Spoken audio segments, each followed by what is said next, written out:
1. The impact of H5N1 avian influenza on dairy cows, a deep dive. 2. The financial impact of avian flu on the dairy industry. 3. Universal influenza vaccine for cattle, protecting against H5N1. 1. The impact of H5N1 avian influenza on dairy cows, a deep dive.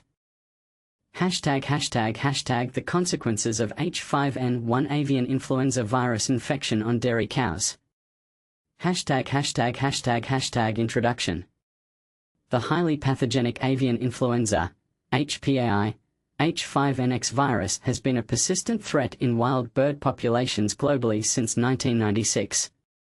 This virus is notorious for causing severe illness and high mortality rates in domestic poultry. A significant outbreak occurred in the United States in 2014 when the HPAI H5N2 strain was introduced by migratory birds, leading to the culling of over 41 million birds and incurring economic losses exceeding $1.1 billion due to direct deaths, market disruptions, and international trade restrictions. Fast forward to February 2022, the HPAI H5N1 clade 2.3.4.4b virus made its way into domestic poultry in the US, triggering an unprecedented outbreak that has persisted for over 3 years. By July 9, 2025, this outbreak had resulted in the death or culling of more than 174.8 million birds, marking it as the most economically devastating animal disease outbreak in US history. The current strain of HPAI H5N1 clade 2.3.4.4b has also affected over 28 mammal species. In March 2024, this virus was identified in lactating dairy cows across several farms in Texas, and it has since spread to multiple states. As of July 9, 2025, there have been 1,074 confirmed herds across 17 states affected by this strain, including 2 additional spillover events of the HPAI H5N1 virus clade 2.3.4.4b genotype D1.17. The clinical signs of HPAI H5N1 infection in lactating dairy cows include reduced feed intake and rumination, along with a significant drop in milk production, where the milk often appears abnormal, resembling colostrum or matitic milk. Affected cows may also exhibit fever and mild respiratory symptoms, such as clear nasal discharge, with some farms reporting increased mortality rates. The most critical pathophysiological effect of HPAI H5N1 infection in dairy cows is linked to the virus's affinity for and replication within the milk-secreting epithelial cells of the mammary gland, leading to severe mastitis and the degeneration and necrosis of infected cells. Notably, the impact of HPAI H5N1 on milk production seems to extend beyond the clinical phase of the disease. In this study, we examined the effects of an HPAI H5N1 outbreak on a dairy herd consisting of approximately 3,876 adult cows. We explored the risk factors associated with clinical disease and the repercussions of infection on the herd's production parameters. Furthermore, we estimated the economic impact of the HPAI H5N1 outbreak based on observed milk losses, mortality rates, and premature herd removals. Results. Clinico-epidemiological characteristics and outcomes of influenza infection in the dairy herd. To evaluate the impact of HPAI on dairy cows, we analyzed production and clinical data from a freestall dairy farm in Ohio, which housed 3,876 cows and experienced an HPAI H5N1 outbreak in the spring of 2024 after transporting 42 seemingly healthy lactating cows from a Texas farm. A summary of the herd demographics and production parameters for both clinical and non-clinical animals is provided in the accompanying tables. We collected individual animal and herd-level data over a 91-day period, from March 8 to June 7, 2024, which included both pre- and post-outbreak data. This data was sourced from the DairyComp 305 herd management software and the Afamilk monitoring system. The first clinical case of influenza in this herd was identified on March 21, 2024, with laboratory confirmation of the HPAI H5N1 virus occurring shortly thereafter. At the outbreak's onset, the herd comprised 3,876 cows, of which 3,433 were lactating and 443 were non-lactating. A total of 777 cows, 20%, were diagnosed with clinical influenza, as determined by farm personnel under the guidance of an on-site veterinarian, based on production metrics and clinical signs recorded through the AFAMilk system. Following diagnosis, sick animals were segregated into a hospital pen adjacent to the pens housing healthy non-lactating cows.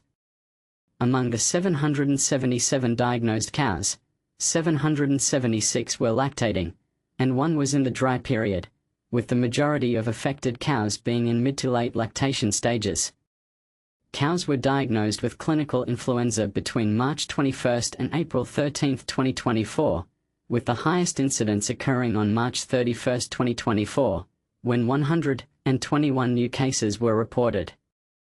The average duration of the clinical phase was approximately 7.9 days, with cows remaining in the hospital pen for an average of 5.1 days.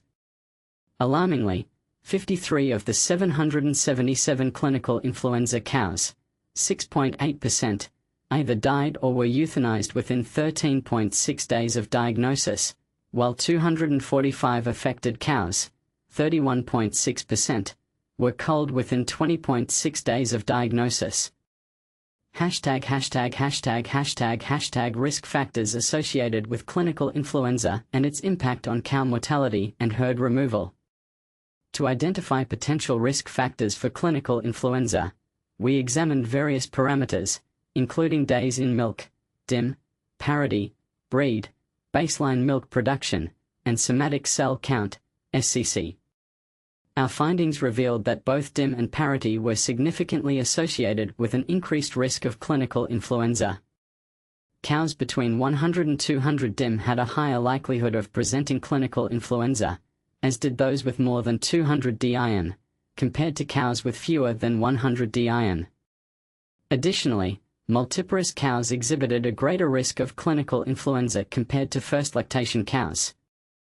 In contrast, breed, baseline milk production, and SCC did not show a significant association with the risk of developing clinical influenza. We also assessed the impact of clinical influenza on mortality and herd removal rates. Notably, cows diagnosed with clinical disease had a significantly higher risk of death and removal from the herd compared to non-clinical cows. Impact of influenza on rumination and milk production. We evaluated how clinical influenza affected rumination and daily milk production in the affected herd.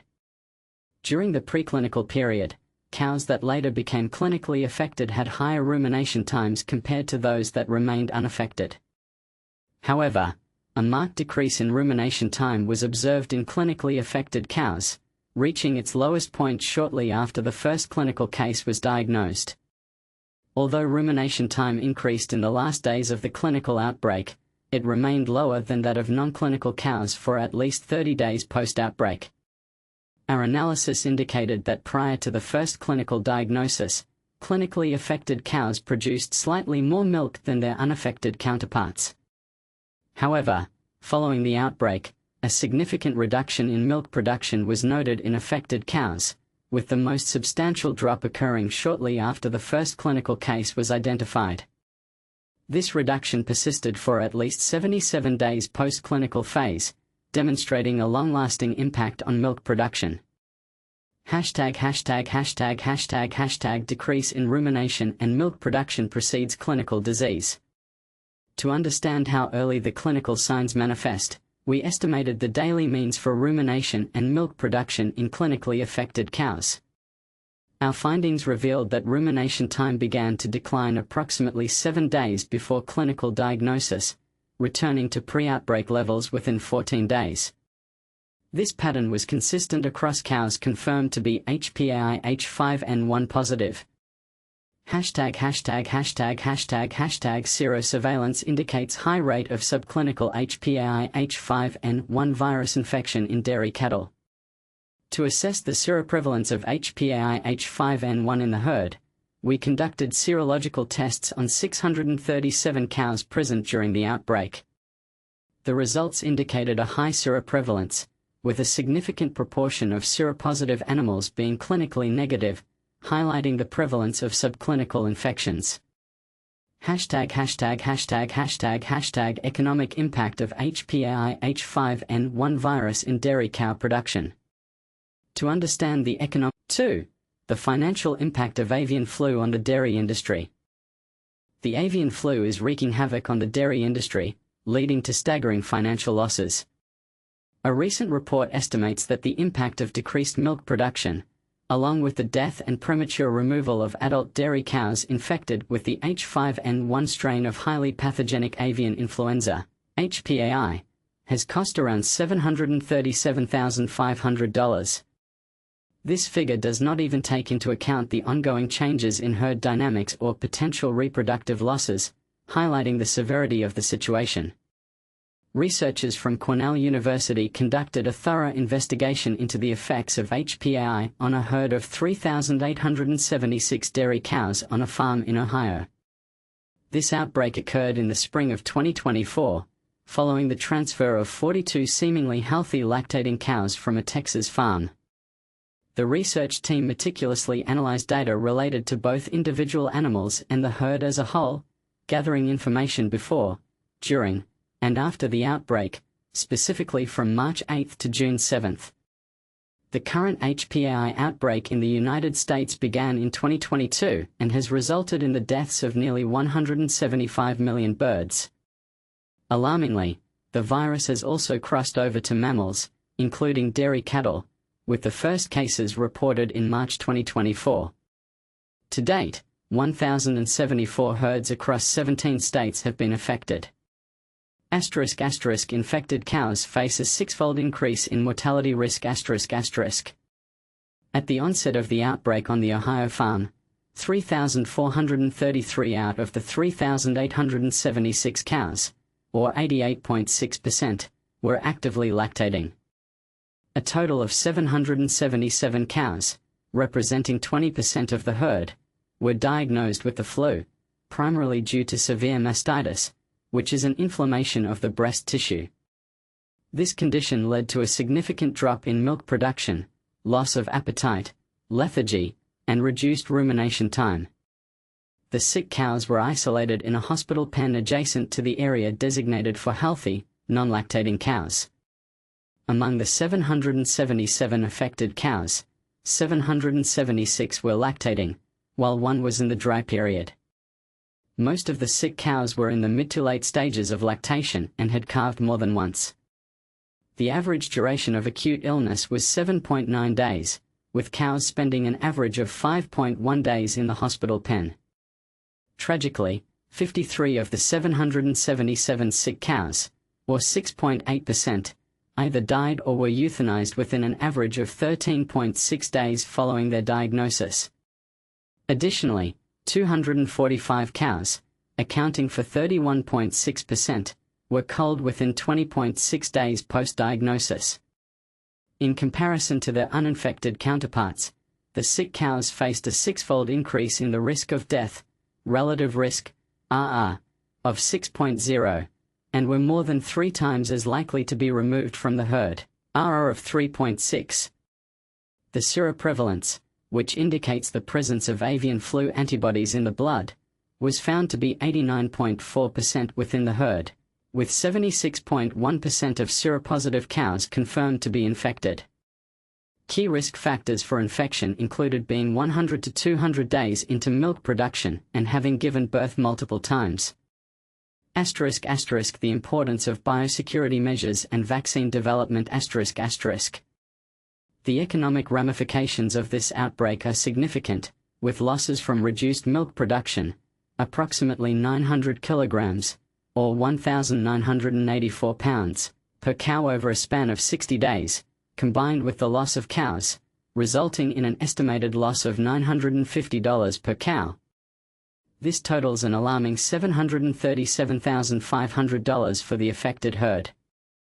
As we navigate this crisis, It raises important questions about the effectiveness of current biosecurity measures and the urgent need for vaccine development. How can the dairy industry better protect itself against such devastating outbreaks in the future? What steps should be taken to ensure the health and safety of livestock?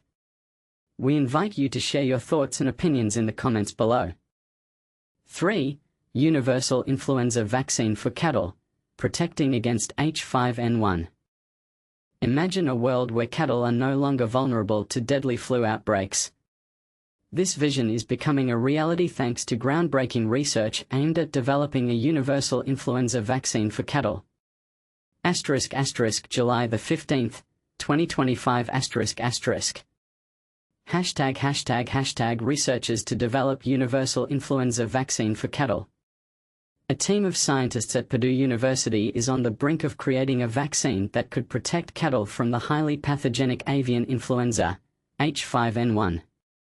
This ambitious project has been bolstered by a significant grant of $301,562 from the Foundation for Food and Agriculture Research, FFAR, through its Rapid Outcomes from Agricultural Research, RAW, program. The RAW initiative provides swift funding to address emerging or unforeseen threats to the U.S. food supply and agricultural systems. While the number of H5N1 cases in U.S. dairy cattle has decreased in recent months, sporadic positive cases continue to emerge.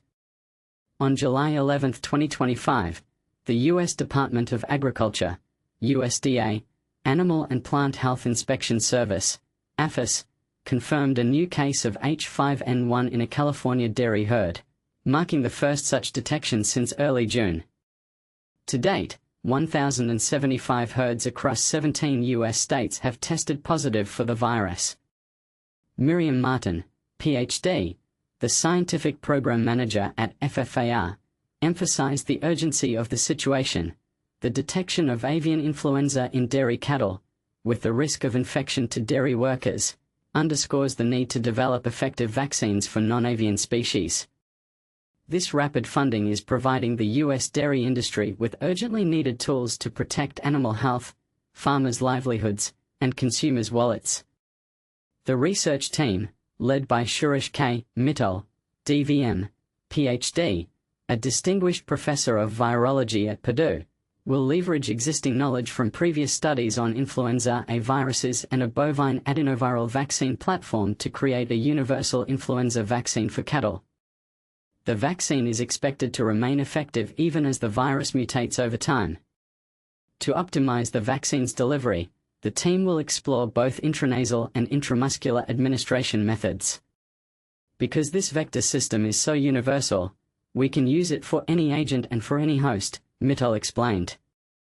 The research outcomes will result in an effective vaccine for H5N1 in cattle. Joining Mittal in this endeavor are Raphael C. Nevish, DVM, Master of Science, Ph.D., and Associate Professor of Food Animal Production Medicine, and Ekremi Said Ahmed, BVM, MS, Ph.D., and Assistant Professor of Poultry Medicine, both from Purdue. This is not the first time the FFAR has supported research into H5N1 vaccines. Earlier this year, the Foundation awarded a $278,163 grant to Genvax Technologies, an Iowa-based startup specializing in mRNA, nanoparticle animal vaccines. Genvax is not only developing an H5N1 vaccine for cattle but also using diagnostic tools to distinguish between infected and vaccinated animals. The company, led by Hank Harris, DVM, Ph.D., a co-founder of Genvax and an emeritus professor at Iowa State University, plans to submit their findings to the USDA's Center for Veterinary Biologics to secure a conditional license for the vaccine's use on dairy farms. But here's where it gets controversial. Some critics argue that the focus on developing vaccines for livestock might divert attention and resources from other critical areas of research, such as improving farm hygiene and biosecurity measures. What do you think? Should the emphasis be on vaccines, or are there other, perhaps more holistic, approaches that deserve more attention? We encourage you to share your thoughts in the comments below.